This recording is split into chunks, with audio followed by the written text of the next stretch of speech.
और एक बड़ी खबर आपको बता दें, आज ईडी एक बार फिर दिल्ली के मुख्यमंत्री अरविंद केजरीवाल को कोर्ट में पेश करेगी। दरअसल एक और सीएम केजरीवाल की रिमांड आज खत्म हो रही है, वहीं ईडी इस रिमांड को बढ़ाने की मांग कर सकती है। दूसरी तरफ आप देखिए, ईडी के समन की अवहेलना करने की शिकायत पर भी आज सुनवाई होगी। बता दें आपको कि ईडी पिछले 10 दिन से केजरीवाल को रिमांड में लेकर पूछताछ कर रही है और वो रिमांड आज खत्म हो रही है। ऐसे में ईडी का ये लगातार आरोप है कि केजरीवाल जांच में सहयोग नहीं कर रहे हैं और ऐसे में ईडी आज फिर कोर्ट से केजरीवाल की रिमांड की मांग कर सकती है। आप देखिए किस तरह से ईडी की रिमांड में है अरविंद केजरीवाल और जेल से ही लगातार वो जनता के बीच संदेश भेजते नजर आए हैं, जिसे उनकी पत्नी सुनीता केजरीवाल लगातार पढ़ती रही। प्रधानमंत्री नरेंद्र मोदी ने भ्रष्टाचार को लेकर एक बार फिर से विपक्ष पर हमला बोला है। प्रधानमंत्री ने कहा है कि वो भ्रष्टाचारियों के खिलाफ बड़ी लड़ाई लड़ रहे हैं। यूपी के मेरठ में रैली को संबोधित करते हुए पीएम मोदी ने भ्रष्टाचार को लेकर इंडिया गठबंधन पर हमला बोला। बड़े बड़े भ्रष्टाचारी आज सलाखों के पीछे हैं, सुप्रीम कोर्ट तक जमानत नहीं मिल रही है और इसलिए कई बड़े बड़े भ्रष्टाचारियों को कोर्ट के चक्कर लगाने पड़ रहे हैं। प्रधानमंत्री मोदी ने कहा कि भ्रष्टाचारियों ने जिसके पैसे लूटे हैं, सरकार उनके पैसे लौटा रही है। मेरी गारंटी है, इन भ्रष्टाचारियों ने, इन बेईमानों ने जिसका धन लूटा है, उस धन को मैं लौटा भी रहा हूं।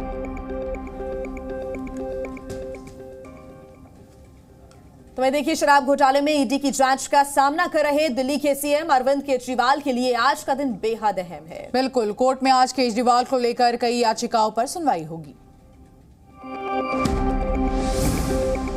प्रवर्तन निदेशालय आज आबकारी नीति मामले में गिरफ्तार दिल्ली के मुख्यमंत्री अरविंद केजरीवाल को राउज एवेन्यू कोर्ट में पेश करेगा। ईडी पिछले 10 दिन से केजरीवाल को रिमांड में लेकर पूछताछ कर रही है, जो आज खत्म हो रही है। ईडी का आरोप है कि केजरीवाल जांच में सहयोग नहीं कर रहे हैं। ऐसे में ईडी आज फिर कोर्ट से केजरीवाल की रिमांड मांग सकती है। दिल्ली सीएम अरविंद केजरीवाल के खिलाफ ईडी के 9 समन की अवहेलना करने को लेकर भी राउज एवेन्यू कोर्ट में 2 शिकायतें दायर की गई हैं, जिन पर पिछली सुनवाई के दौरान केजरीवाल को जमानत मिल गई थी। इस मामले पर भी कोर्ट आज सुनवाई करेगा। इसके अलावा अरविंद केजरीवाल को मुख्यमंत्री के पद से हटाने को लेकर भी दिल्ली हाईकोर्ट में एक अर्जी दाखिल की गई है। सुरजीत सिंह यादव नाम के शख्स ने हाईकोर्ट में याचिका दायर कर केजरीवाल को दिल्ली के सीएम पद से हटाने की मांग की गई है, जिस पर आज दिल्ली हाईकोर्ट में सुनवाई होनी है। हाईकोर्ट में याचिका दायर कर इस बात की जांच की भी मांग की गई है कि ईडी की हिरासत में रहते हुए केजरीवाल के निर्देश दिल्ली की मंत्री आतिशी तक कैसे पहुंचे। अरविंद केजरीवाल के लिए आज कोर्ट में सीएम केजरीवाल की पेशी होनी है। रिमांड बढ़ाने की मांग कर सकती है ईडी और आज राहत मिलती है या फिर नहीं, अरविंद केजरीवाल को इस पर नजर रहेगी। बलराम पांडे हमारे साथ जुड़े हुए हैं ज्यादा जानकारी के साथ। बलराम पांडे, आज का दिन बहुत जरूरी है। एक तरफ तो जहां 9 समन की अवहेलना करने पर भी सुनवाई होनी है हाईकोर्ट में और दूसरी तरफ ईडी आज रिमांड भी मांग सकती है एक बार फिर अरविंद केजरीवाल की। बिल्कुल, देखिए, जिस तरह ईडी की रिमांड पर आज तक दिल्ली के मुख्यमंत्री अरविंद केजरीवाल ने आज ईडी की रिमांड खत्म हुई है, तो उन्हें ईडी कोर्ट की सुबह 11:30 बजे का वक्त दिया गया है कोर्ट की तरफ से। लेकिन जिस तरीके से उन्हें 2 बार रिमांड पर लिया और उनसे पूछताछ की और आज उन्हें कोर्ट पेश करेगी। अगर ईडी की रिमांड के दौरान सवाल उनको पूछताछ खत्म हुई है तो कोर्ट में वो पेश करके उन्हें जुडिशियल कस्टडी में भेजने की गुजारिश करेगी। अगर उसके सवाल अभी भी हैं कि सही से जवाब नहीं मिल रहे हैं और उन सवालों के जवाब के लिए अभी भी उन्हें रिमांड चाहिए, तो वो एक बार कोर्ट में फिर से रिमांड की अर्जी दे करके रिमांड मांग सकती है।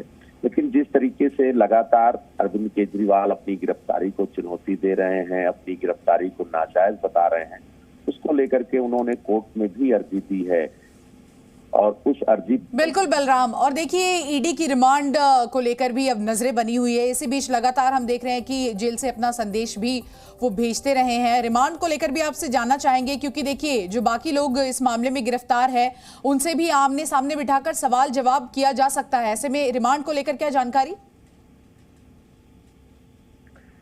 देखिए, आपको बता दें कि जब पहले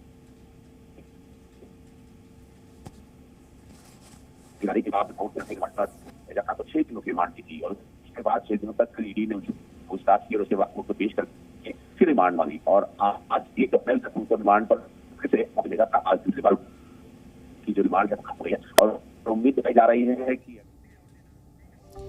तो रिमांड बढ़ाने की मांग कर सकती है ईडी। और आप देखिए किस तरह से ईडी की कस्टडी में अरविंद केजरीवाल हैं और ये देखना होगा कि आगे इस पूरे मामले में क्या कुछ होता है। और एक और बड़ी खबर आपको बता दें, शराब नीति घोटाला मामले में आज के कविता की जमानत पर भी सुनवाई होनी है। आज का दिन बेहद महत्वपूर्ण। बिल्कुल, राउज एवेन्यू कोर्ट में याचिका पर सुनवाई होगी और 15 मार्च को के कविता को हैदराबाद से गिरफ्तार कर लिया गया था और दिल्ली लाया गया था। और आपको बता दें कि इसी मामले में अरविंद केजरीवाल से भी पूछताछ की गई और किस तरह से उनकी भी गिरफ्तारी हुई। और ऐसे में ये देखना होगा कि आज क्या कुछ होता है। और कोर्ट में आप देखिए इस पूरे मामले को लेकर भी जमानत याचिका पर सुनवाई होगी। हालांकि के कविता लगातार कह रही है कि ये एक पॉलिटिकल वेंडेटा है और मेरे खिलाफ एक राजनीतिक साजिश है।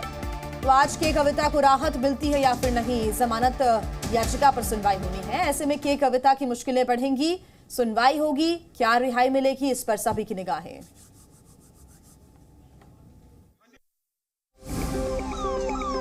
दिल्ली आबकारी नीति मामले में मनी लॉन्ड्रिंग के आरोप में गिरफ्तार बीआरएस नेता के कविता के लिए आज बेहद अहम दिन है। दिल्ली की राउज एवेन्यू कोर्ट आज के कविता की अंतरिम जमानत याचिका पर सुनवाई करेगी। के कविता ने अपने बेटे की परीक्षा का हवाला देकर कोर्ट में अंतरिम जमानत याचिका लगाई है। दिल्ली आबकारी नीति मामले में ईडी ने के कविता को 15 मार्च को गिरफ्तार किया है और रिमांड में लेकर उनसे पूछताछ की थी, जिसके बाद कोर्ट ने के कविता को 9 अप्रैल तक न्यायिक हिरासत में भेज दिया था। प्रवर्तन निदेशालय ने राउज एवेन्यू कोर्ट में तेलंगाना के पूर्व सीएम केसीआर की बेटी के कविता को दिल्ली शराब घोटाले की मास्टरमाइंड बताया था। के कविता शराब कारोबारियों की साउथ लॉबी के साथ जुड़ी थी और आम आदमी पार्टी के बड़े नेताओं के साथ साजिश में शामिल थी। के कविता ने विजय नायर से भी मुलाकात की थी और नायर ने ही के कविता को नई आबकारी नीति में बदलाव के बारे में बताया था। ईसी ने अपनी रिमांड कॉपी में एक चैट में के कविता को 33% हिस्सेदारी का भी जिक्र किया था। बिल्कुल, तो देखना होगा कि सुनवाई में क्या कुछ होता है। और इस बड़ी खबर पर हमारे साथ हमारे सहयोगी बलराम पांडे भी जुड़ गए हैं। बलराम, आपका रुख करेंगे। देखिए, एक तरफ के कविता की जो जमानत याचिका है उसको लेकर सुनवाई होगी, दूसरी ओर साउथ लॉबी को लेकर भी लगातार प्रहार किया जा रहा है। एक तरफ आम आदमी पार्टी कहती है कि शरद रेड्डी जो है वो बीजेपी से मिला हुआ है, जबकि बीजेपी कहती है कि ये कहीं ना कहीं उनके साथ मिला हुआ है। तो इन सब के बीच आज जमानत याचिका को लेकर सुनवाई। देखिए, के कविता की जमानत आज कोर्ट में सुनवाई है, लेकिन अभी तक इस कथित शराब लोगों को भी गिरफ्तार किया गया है जो पॉलिटिकल कनेक्शन रखते हैं, चाहे वो मनीष सिसोदिया हो चाहे विजय नायर हो। इन लोगों को अभी जमानत नहीं मिली क्योंकि बार पार्टी जमानत का विरोध कर तो कहती है कि ये प्रभावशाली जमानत मिलती है तो कहीं ना कहीं प्रभावित कर सकते हैं। और शायद है कि चाहे मनीष सिसोदिया सुप्रीम कोर्ट तक गए हों तो जमानत नहीं, लेकिन आज की कविता की जमानत सुनवाई है और जिस तरीके से कविता पर आरोप लगे हैं। बलराम पांडे, इस पर नजर हमारी बनी रहेगी कि क्या आज के कविता को राहत मिलती है या फिर नहीं, सुनवाई में क्या कुछ होता है, इस पर हमारी नजर आएगी। एक और बड़ी खबर आपको बता दें, झारखंड के पूर्व मुख्यमंत्री हेमंत सोरेन की याचिका पर आज सुप्रीम कोर्ट में सुनवाई। हेमंत सोरेन ने कोर्ट में याचिका दी है कि विधानसभा के बजट सत्र में भाग लेने की अनुमति मुझे दी जाए। हाईकोर्ट ने उनकी इस याचिका को हालांकि ठुकरा दिया है और सोरेन को ईडी ने 31 जनवरी को मनी लॉन्ड्रिंग केस में गिरफ्तार किया था, जिसके बाद झारखंड की राजनीति में कई बदलाव हुए। हालांकि जाते जाते जेल की सलाखों के पीछे जाने से पहले अपना उत्तराधिकारी और अगला मुख्यमंत्री यानी कि चंपई सोरेन को चुनते हुए गए। लेकिन अब देखिए किस तरह से हाईकोर्ट के फैसले को सुप्रीम कोर्ट में चुनौती दी जाएगी। आपको ये भी बता दें कि हेमंत सोरेन ने कोर्ट में याचिका दी है कि विधानसभा के सत्र में उन्हें शामिल होना है और ऐसे में इसकी अनुमति उन्हें दी जाए। जी न्यूज़।